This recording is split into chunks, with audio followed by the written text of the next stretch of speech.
On the day of my engagement, I truly believed it was the beginning of a new life. I wore a simple dress, soft makeup, and told myself what matters most is intention. I walked into their house with a smile, but from the very first step, I felt the cold. Not the cold of the weather, the cold of hearts.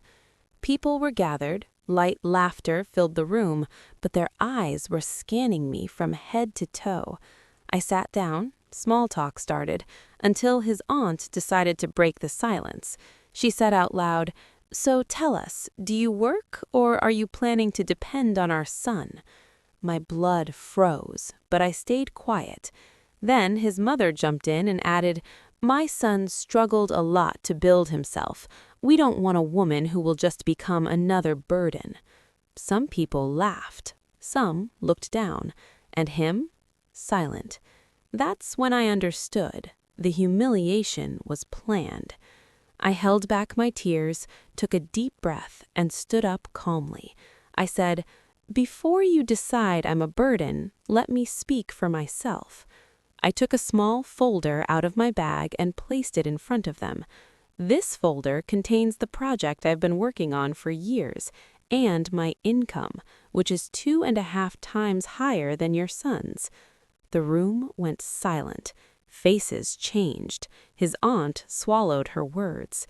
Then I added, looking straight into their eyes, "I didn't come here to be sold or evaluated. I came to build a partnership, not to be diminished. And whoever sees weakness in me today will never understand my value tomorrow." I picked up my bag and said my final words.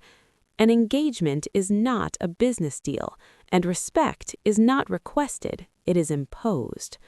I walked out with my head held high. I heard footsteps behind me. It was him, apologizing, confused, asking for another chance.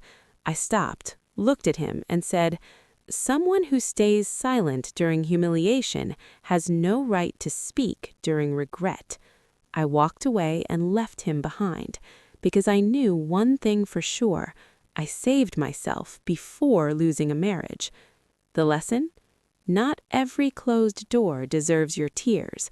Some doors close because you are bigger than them.